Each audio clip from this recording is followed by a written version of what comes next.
GS smart class में आप सभी का स्वागत है। मैं ताजिब हुसैन। आज हम लोग इस वीडियो में बिहार के इतिहास का एक महत्वपूर्ण अध्याय मौर्योत्तर बिहार को जानेंगे। मौर्योत्तर बिहार से संबंधित वस्तुनिष्ठ प्रश्न को हम लोग आज बनाएंगे। जिन्होंने हमारे जीएस स्मार्ट क्लास चैनल को सब्सक्राइब नहीं किया है तो वे सब्सक्राइब कर लीजिए और साथ में बेल आइकन को भी दबा दीजिए। तो बिहार से संबंधित सभी एग्जाम को ध्यान में रखकर स्पेशल बिहार हम लोग आज पढ़ने जा रहे हैं। आज का पहला प्रश्न है, मौर्य साम्राज्य के उपरांत मगध पर किस वंश का शासन स्थापित हुआ? जब मौर्य साम्राज्य का पतन हो गया उसके बाद मगध पर किस वंश का शासन स्थापित हुआ? इसका सही जवाब क्या होगा? इसका सही जवाब हो जाएगा बिल्कुल मौर्य साम्राज्य के पतन के बाद शुंग वंश का शासन स्थापित हुआ। याद रखिएगा, शुंग वंश 185 बीसी से 75 बीसी तक शासन किया। कब तक किया? 185 बीसी से 75 बीसी तक शासन किया और पुष्यमित्र शुंग ने शुंग वंश की स्थापना की। अगला प्रश्न है प्रश्न संख्या 2, शुंग वंश का संस्थापक था। शुंग वंश का संस्थापक कौन था? इसका उत्तर हो जाएगा पुष्यमित्र शुंग। शुंग वंश की स्थापना पुष्यमित्र शुंग ने की। पुष्यमित्र शुंग 185 बीसी से 185 बीसी से 149 बीसी तक शासन किया। 149 बीसी तक शासन किया। अगला प्रश्न प्रश्न संख्या 3 है, किस शुंग शासक ने पाटलिपुत्र में स्थित कुकुटराम विहार को 3 बार नष्ट करने का प्रयास किया? कुकुटराम विहार कहाँ है? अगर प्रश्न पूछा जाता है याद रखिएगा पाटलिपुत्र। इसे 3 बार नष्ट करने का प्रयास किसने किया? इसका उत्तर हो जाएगा बिल्कुल 3 नंबर का पुष्यमित्र शुंग ने। किसने? पुष्यमित्र शुंग ने। यह पुष्यमित्र शुंग ब्राह्मण धर्म को मानने वाला था। किस धर्म को? ब्राह्मण धर्म को मानने वाला था और यह बौद्ध धर्म को उत्पीड़न यानी बौद्ध धर्म पर आक्रामक रुख अपनाता था। इसी कारण इसने कुकुटराम विहार पर 3 बार नष्ट करने का उसे प्रयास किया था। तो ब्राह्मण धर्म का ये अनुयायी था, ब्राह्मण धर्म को मानने वाला था, याद रखिएगा।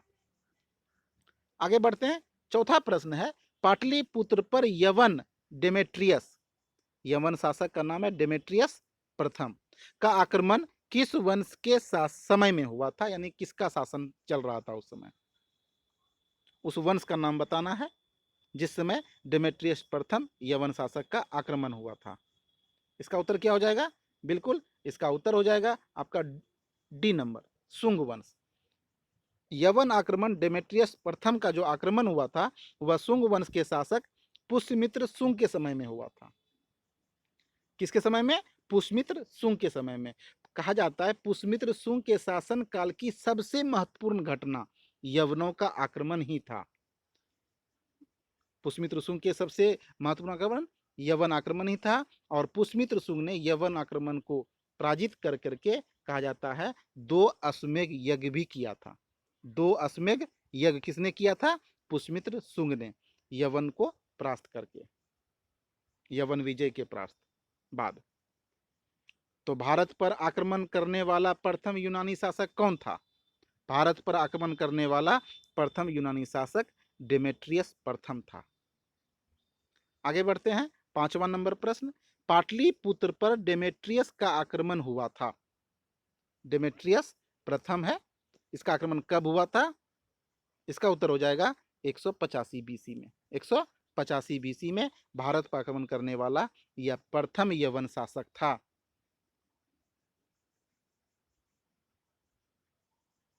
आगे बढ़ते हैं। मगध में प्रथम ब्राह्मण राज्य स्थापित किया था। ब्राह्मण राज्य मगध में सर्वप्रथम किसने स्थापित किया था? इसका उत्तर हो जाएगा पुष्यमित्र शुंग ने। पुष्यमित्र शुंग ने जो शुंग वंश की स्थापना किया था वह ब्राह्मण राज्य था। आगे बढ़ते हैं। 7वां नंबर प्रश्न, शुंग वंश के पतन के बाद मगध पर किस वंश का शासन स्थापित हुआ? शुंग वंश के पतन के बाद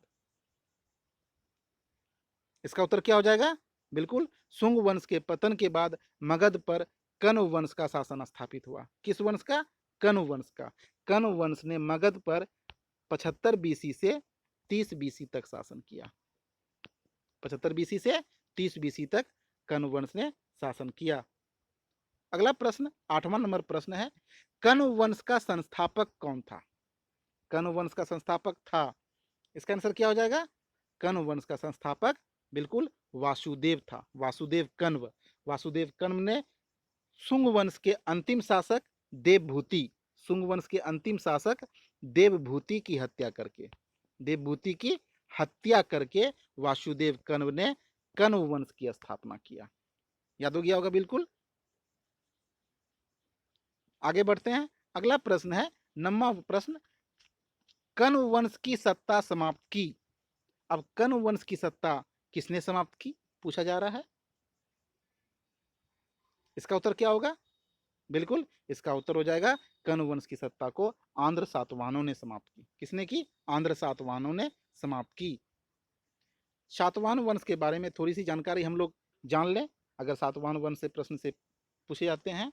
सातवाहन वंश की स्थापना किसने की? तो सातवाहन वंश की स्थापना सिमुक ने की। किसने की? सिमुक ने की।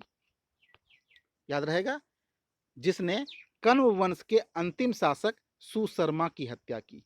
कण्व वंश का अंतिम शासक कौन था? सुशर्मा। सुशर्मा की हत्या करके इन्होंने कण्व वंश का अंत किया और आंध्र सातवाहन वंश की स्थापना की। सातवाहनों ने अपनी राजधानी किसको बनाया? प्रतिष्ठान को। किसको बनाया?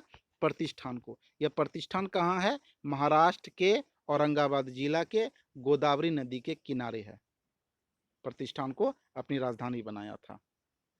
आगे बढ़ते हैं। अगला प्रश्न है 10 नंबर का प्रश्न, कण्व वंश के उपरांत पाटलिपुत्र पर, किस पर? पाटलिपुत्र पर कुछ समय के लिए, थोड़े ही समय के लिए किस वंश के राजाओं ने शासन किया? इसका उत्तर क्या होगा 10 नंबर का? बिल्कुल इसका उत्तर हो जाएगा मित्र वंश ने। किस वंश ने? मित्र वंश ने पाटलिपुत्र पर कुछ समय के लिए शासन किया था। 11वां प्रश्न है, शुंग कला के उत्कृष्ट नमूने बिहार के किस स्थान से प्राप्त होते हैं? इसका उत्तर हो जाएगा बोध गया। कहां से प्राप्त होते हैं? बोध गया से शुंग कला के उत्कृष्ट नमूने प्राप्त होते हैं।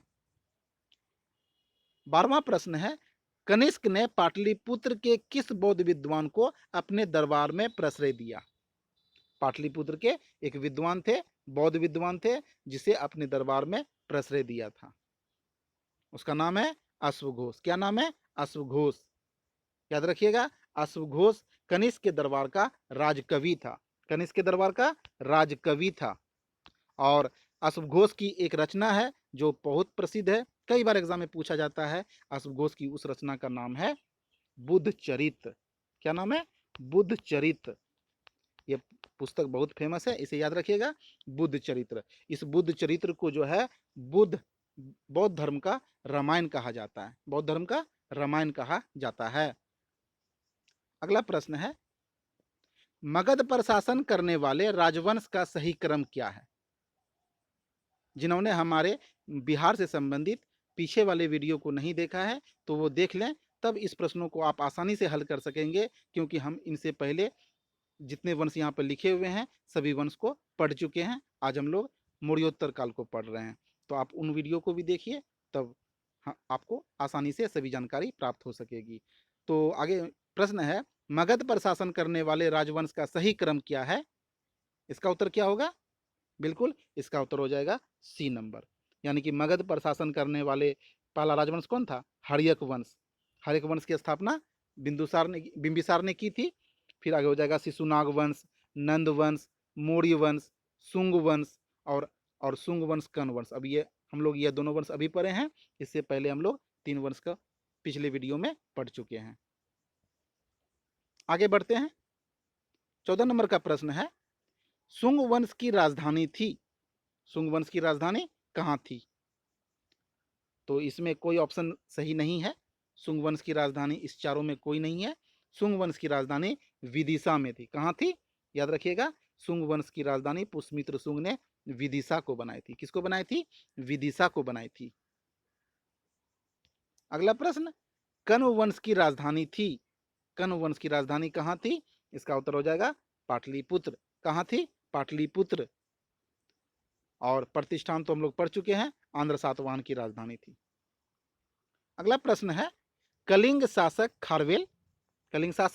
खारवेल ने मगध पर आक्रमण किया था, कब किया था? इसका उत्तर हो जाएगा पहली शताब्दी ईसा पूर्व के अंत में। पहली शताब्दी ईसा पूर्व के अंत में, यानी फर्स्ट सेंचुरी बीसी के अंत में खारवेल ने मगध पर आक्रमण किया था। 17 नंबर का प्रश्न है, कलिंग नरेश खारवेल ने कहां से कीमती उपहार प्राप्त किया था? कीमती उपहार पूछा जा रहा है। इसका सही जवाब होगा, बिल्कुल इसका सही जवाब होगा अंग एवं मगध से। कहां से? अंग एवं मगध से। ये कीमती उपहार क्या थे? याद रखिएगा, ये कीमती उपहार थे जिन की प्रतिमा। क्या थी? जिन की प्रतिमा। जिन की प्रतिमा। और दूसरा उपहार क्या नाम था? पदचिन्ह। याद रखिएगा, पदचिन्ह। जिन की प्रतिमा और पदचिन्ह जो है कीमती उपहार थे जो खारवेल ने अंग और मगध से प्राप्त किए थे। 18 नंबर का प्रश्न है, कुषाण साम्राज्य के पतन के उपरांत संभवतः मगध पर शासन रहा। संभवतः मगध पर शासन रहा। इसका आंसर हो जाएगा लिच्छवियों का। किसका रहा? लिच्छवियों का। परंतु याद रखिएगा, इस प्रश्न में कुछ इतिहासकार लिच्छवी को न मान करके शकमुंडकों को मानते हैं। किसको मानते हैं? शकमुंडकों को मानते हैं। कुछ इतिहासकार जो है शकमुंडकों को उसका कुछ समय के लिए मानते हैं। तो शकमुंडक ऑप्शन में नहीं है, तो यहाँ पर लिच्छवियों को इसका आंसर हो जाएगा। अगला प्रश्न है, गार्गी संहिता में पाटलिपुत्र पर यवनों के आक्रमण का उल्लेख है। इसके प्रश्न में ही एक हम लोग को जानकारी मिल जाती है कि ये भारत पर यवनों के आक्रमण की जानकारी कहाँ से मिलती है? तो याद रखिएगा, गार्गी संहिता से। यह आक्रमण किसके शासनकाल में हुआ था? प्रश्न यह पूछा जा रहा है, यह आक्रमण किसके शासनकाल में हुआ था? इसका उत्तर हो जाएगा पुष्यमित्र शुंग। मालूम है, पुष्यमित्र शुंग के शासनकाल की सबसे महत्वपूर्ण विशेषता है कि इसके शासनकाल में यवनों का आक्रमण हुआ था, और यवनों के आक्रमण की जानकारी हमें गार्गी संहिता से मिलती है। आगे बढ़ते हैं, 20 नंबर का प्रश्न, अंतिम प्रश्न है, सुप्रसिद्ध बौद्ध विद्वान अश्वघोष को प्रश्रय देने वाला शासक कौन था? अश्वघोष को प्रश्रय देने वाला शासक कौन था? अभी हम लोग ऊपर पढ़ चुके हैं। इसका आंसर क्या हो जाएगा? बिल्कुल कनिष्क। कनिष्क के दरबार का राजकवि था। अश्वघोष की सबसे बड़ी सुप्रसिद्ध रचना अभी हम लोग पढ़े बुद्ध चरित्र। दो और रचना है, उसे भी याद रखिएगा। सौंदरानंदन सौंदरानंदन इसी की रचना है, और सारिपुत्र प्रकरण इसी की रचना है, अश्वघोष की। और सबसे प्रसिद्ध रचना बुद्ध चरित्र तो है ही। तो दोस्तों, आपको ये वीडियो कैसा लगा हमें बताइए कमेंट बॉक्स में, और हमारे चैनल को सब्सक्राइब कीजिए, लाइक कीजिए और दोस्तों में शेयर कीजिए। और इसका पीडीएफ मैं लिंक में दे दूंगा, आप लोग वहां से डिस्क्रिप्शन में जाके पीडीएफ को लोड कर सकते हैं। तब तक के लिए धन्यवाद।